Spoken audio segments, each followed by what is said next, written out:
Como se mencionó la semana pasada, la cuestión de la guerra divina en el Antiguo Testamento es desconcertante. Para abordarla, es necesario comprender la cosmovisión del conflicto cósmico y analizar adecuadamente los datos bíblicos. Porque el intérprete debe tener en cuenta al menos 4 aspectos al estudiar los relatos bíblicos. En primer lugar, los lectores modernos suelen imponer su visión contemporánea de la guerra a las Escrituras. La guerra religiosa en la teocracia del Antiguo Testamento es única y debe interpretarse en consecuencia. En segundo lugar, es necesario entender el contexto histórico de Canaán y su religión para comprender por qué sus habitantes estaban siendo expulsados de la tierra. Tercero, nunca fue la intención de Dios exterminar a los habitantes de la tierra. Él tenía mejores planes para ellos. Sin embargo, debido a su persistencia en continuar la ruta de la destrucción, Dios ejerció su papel de juez. Su naturaleza amorosa no puede permitir que el mal siga sin control. Y finalmente, al leer cualquier parte problemática del Antiguo Testamento, pues es imperativo prestar atención a la dirección de los propósitos de Dios para su pueblo y la humanidad. La guerra, con todas sus terribles secuelas, nunca fue parte del plan de Dios para este mundo. Él está trabajando para restaurar la paz eterna en nuestro mundo y en el universo. Sin embargo, para lograrlo, necesita eliminar el mal de una vez por todas. No solo de una manera poderosa, sino también de una manera sabia. Así que te invito a buscar en tu Biblia, en Josué capítulo 10, versículo 42, y en unos segundos continuaremos con nuestro estudio.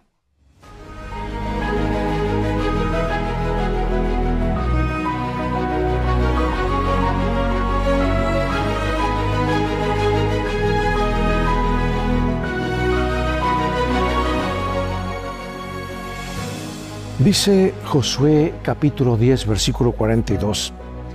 Todos estos reyes y sus tierras los tomó Josué de una vez, porque Jehová el Dios de Israel peleaba por Israel. Bueno, el libro de Josué contiene algunas escenas inquietantes, porque el concepto de la guerra por orden de Dios consiste en que un grupo de personas reciba y ejecute el mandato divino de destruir al otro grupo, pues plantea serios interrogantes. El tema de la guerra por orden divina en el Antiguo Testamento es desafiante, porque Dios aparece en el Antiguo Testamento como el Señor soberano del universo. Por lo tanto, todo lo que sucede debe de alguna manera estar relacionado con su voluntad directa o indirecta.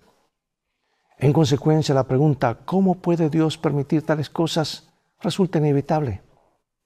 Vimos la semana pasada que Dios mismo está involucrado en un conflicto que es mucho mayor que cualquier guerra o batalla librada en la historia humana. Un conflicto que impregna todos los aspectos de nuestras vidas. Y también vimos que los acontecimientos de la historia bíblica y secular solo pueden ser plenamente comprendidos a la luz de este conflicto.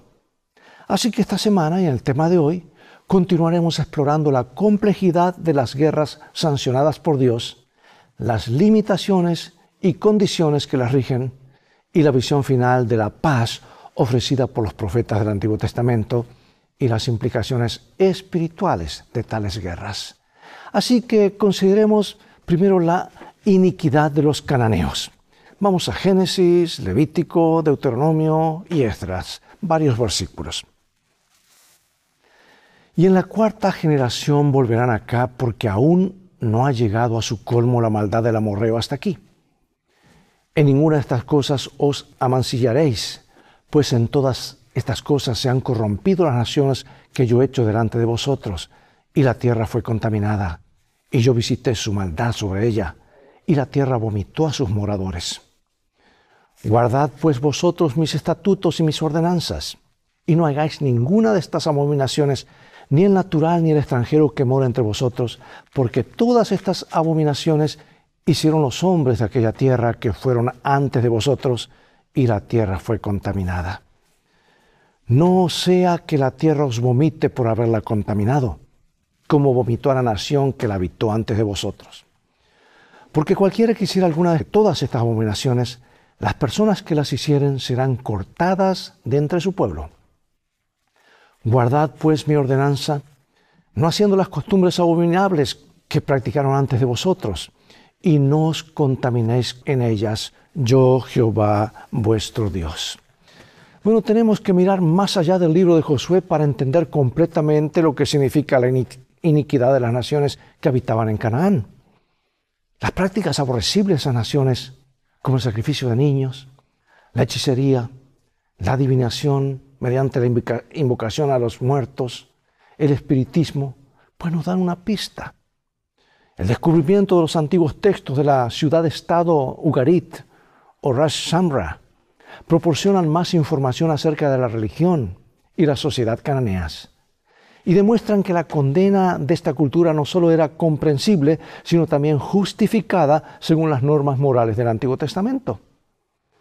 Es que la religión cananea se basaba en la creencia de que los fenómenos naturales que aseguraban la fertilidad estaban controlados por las relaciones sexuales entre dioses y diosas, y en consecuencia concebían la actividad sexual de las deidades en términos de su propio comportamiento sexual humano y realizaban prácticas sexuales rituales para incitar a los dioses y diosas a hacer lo mismo.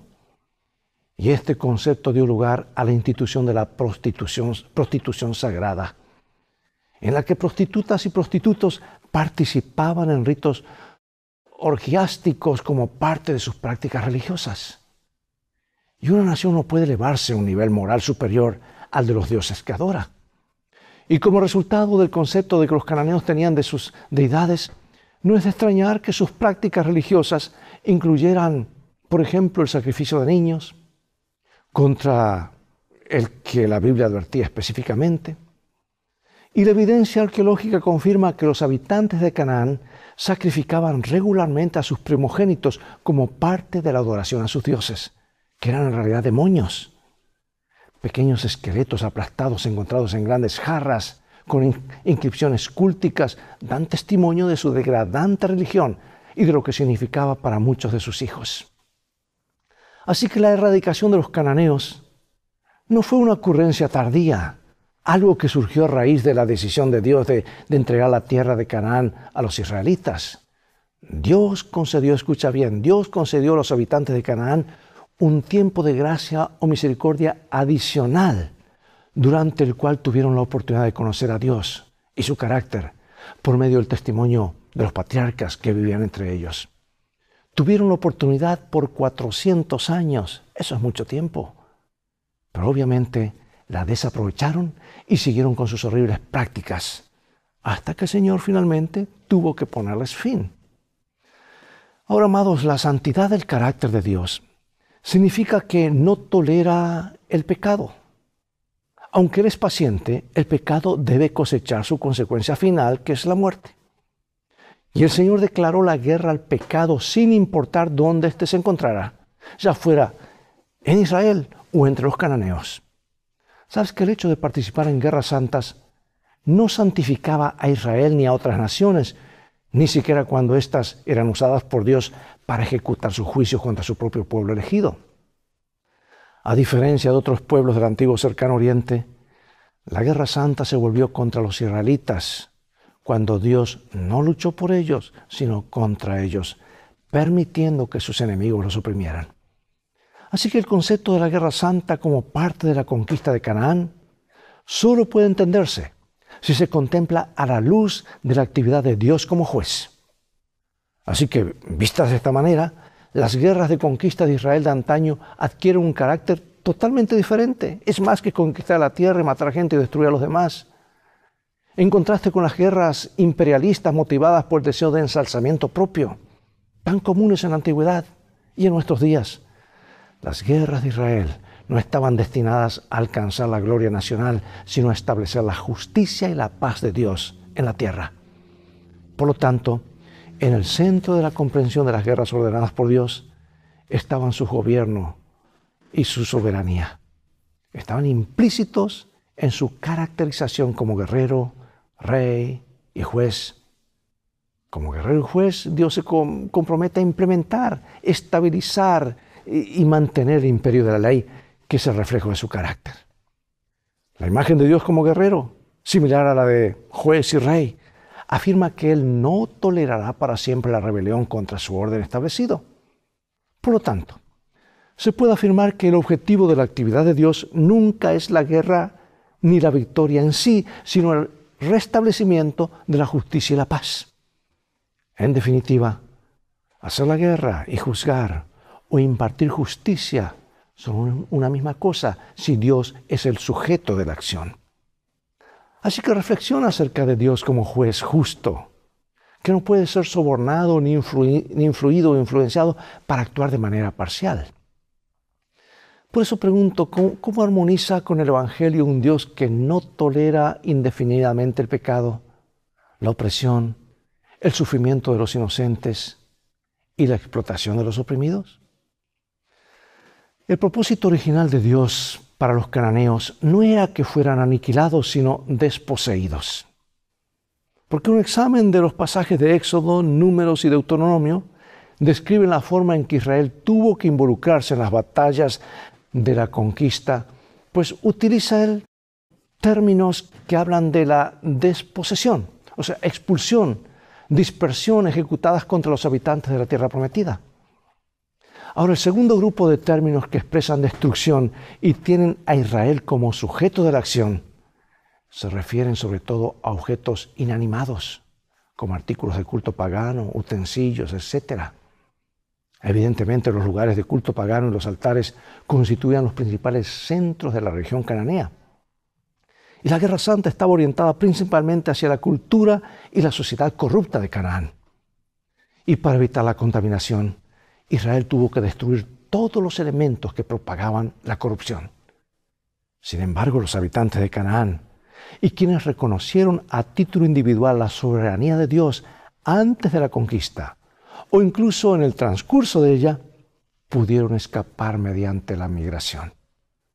La única parte de la población cananea condenada a la destrucción fue la que se recluyó en las ciudades fortificadas, porque continuó rebelándose obstinadamente contra el plan de Dios para los israelitas y endureció su corazón.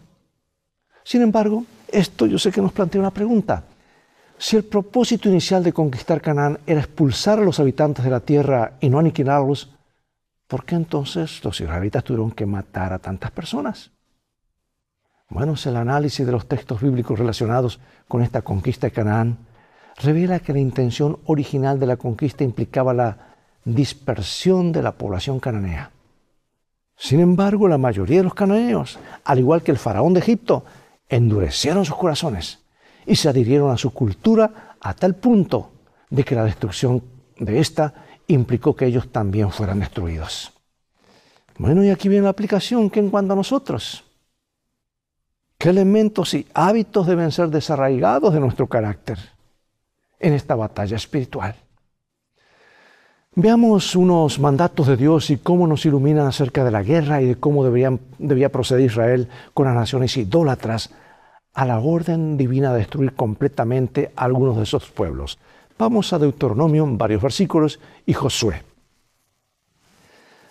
Nos dice así la Escritura: cuando te acerques a una ciudad para combatirla, le intimarás la paz.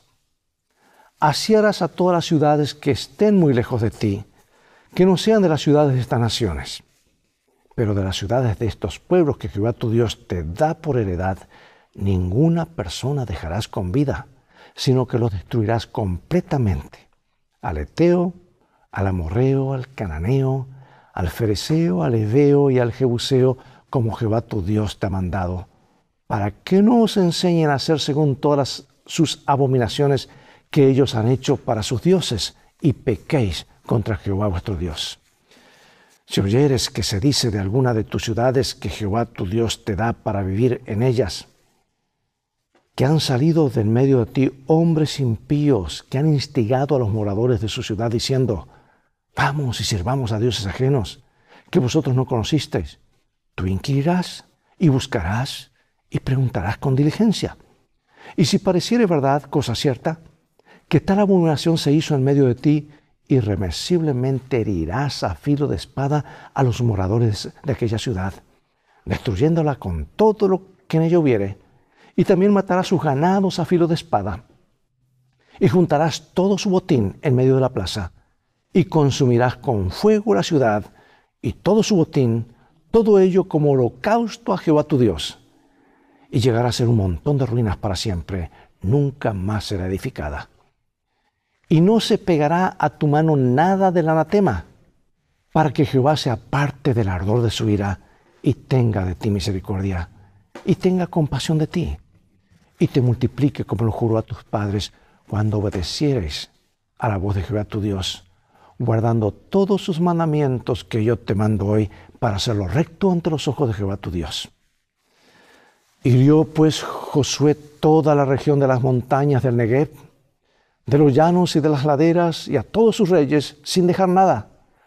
Todo lo que tenía vida lo mató, como Jehová, Dios de Israel, se lo había mandado. Ahora, amados, Dios no actúa aquí en forma arbitraria, como algunos piensan al leer simplemente lo que se lee a primera vista, diciendo que el Dios del Antiguo Testamento era airado y destruía, y el del Nuevo Testamento es un Dios de amor.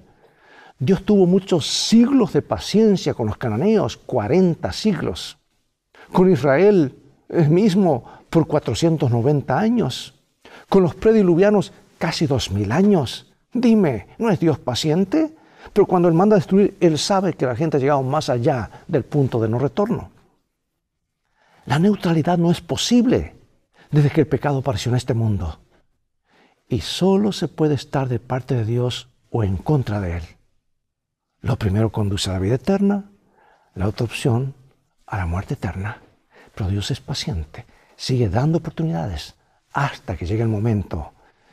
En su reloj divino dice hasta aquí y cierra el paréntesis.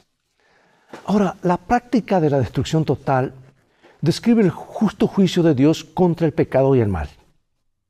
Dios delegó en su pueblo escogido, el antiguo Israel, y en un momento especial de la historia, la toma de la posesión de la tierra prometida, la ejecución de parte de sus juicios. La consagración de algo a la destrucción estaba bajo su estricto control teocrático, limitado al periodo histórico de la conquista y al área geográfica bien definida de la antigua Canaán. Como vimos hace un momento, quienes estaban consignados a la destrucción se rebelaron constantemente contra los propósitos de Dios y los desafiaron, sin demostrar nunca un genuino arrepentimiento. Por lo tanto, la decisión de Dios de destruirlos no fue arbitraria ni nacionalista. Además, Israel recibiría el mismo trato si decidía adoptar el estilo de vida de los cananeos. O sea, nadie se escapaba, porque en el pecado siempre hay un responsable. Y aunque parezca que los grupos situados a ambos lados de la guerra divina estaban predefinidos, los israelitas heredarían la tierra y los cananeos serían destruidos, los roles podían revertirse, como veremos en los casos de Rahab, Acán y los gabaonitas. Las personas no eran protegidas ni destinadas arbitrariamente a la destrucción.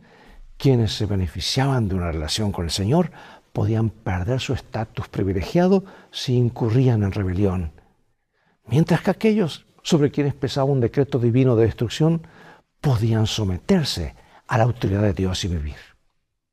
Por eso pregunto, amados, ¿qué implicaciones espirituales tiene la actitud desafiante de los cananeos para con Dios en nuestro contexto actual? Es decir, ¿qué consecuencias tienen para nosotros las decisiones que tomamos libremente? Y ahora viene lo importante, el sueño de Dios y lo que Él se proponía para el futuro glorioso de su pueblo. Vamos a Isaías, Oseas y Miqueas. Porque un niño nos es nacido, hijo nos es dado, y el principado sobre su hombro. Y se llamará su nombre admirable, consejero, Dios fuerte, Padre eterno, príncipe de paz. Saldrá una vara del tronco de Isaí y un vástago retoñará de sus raíces. Y reposará sobre él el espíritu de Jehová, espíritu de sabiduría y de inteligencia, espíritu de consejo y de poder, espíritu de conocimiento y de temor de Jehová, y le hará entender diligentemente en el temor de Jehová. No juzgará según la vista de sus ojos, ni arguirá por lo que oigan sus oídos, sino que juzgará con justicia a los pobres, y arguirá con equidad por los mansos de la tierra, y herirá la tierra con la vara de su boca, y con el espíritu de sus labios matará al impío. Y será la justicia cinto de sus lomos, y la fidelidad ceñidor de su cintura.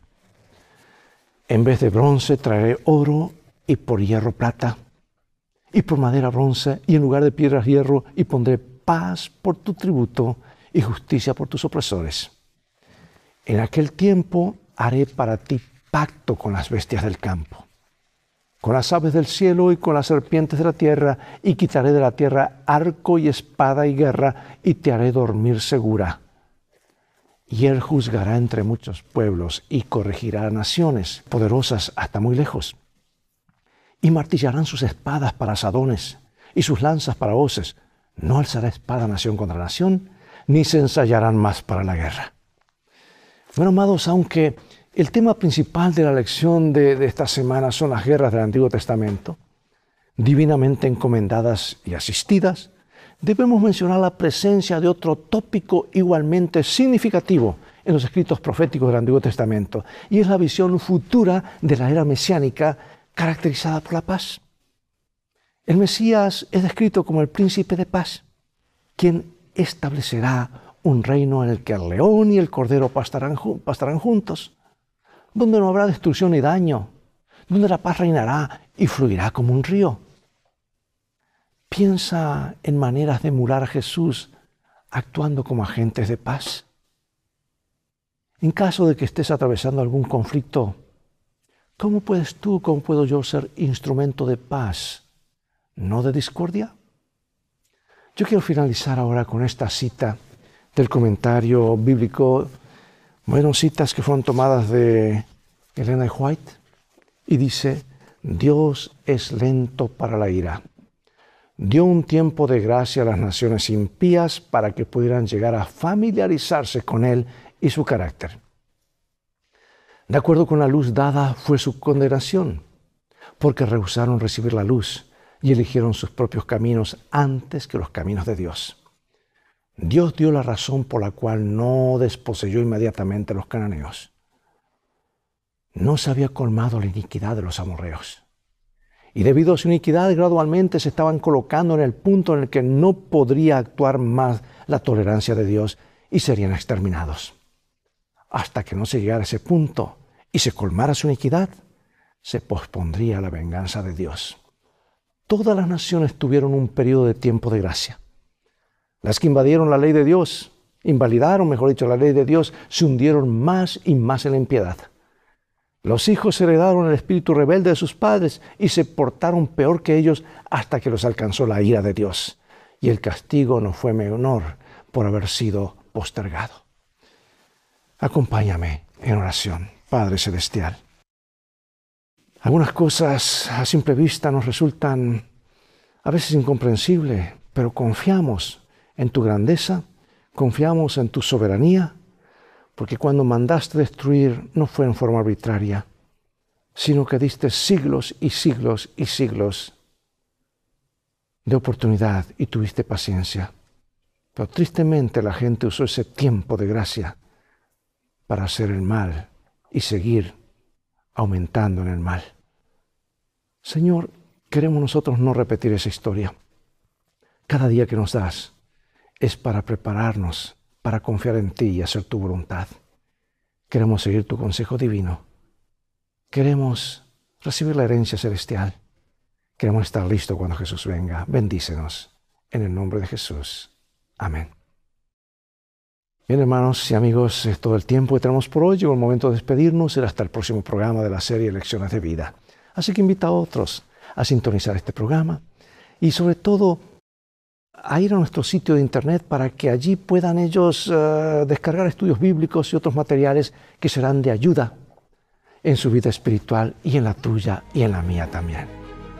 Mientras tanto, Dios te bendiga y te guarde. Y recuerda, en el viaje de la vida, las cosas van a terminar bien si hacemos de los principios de la Biblia nuestro GPS y a Jesús como nuestro guía. Maranatha, Dios te bendiga.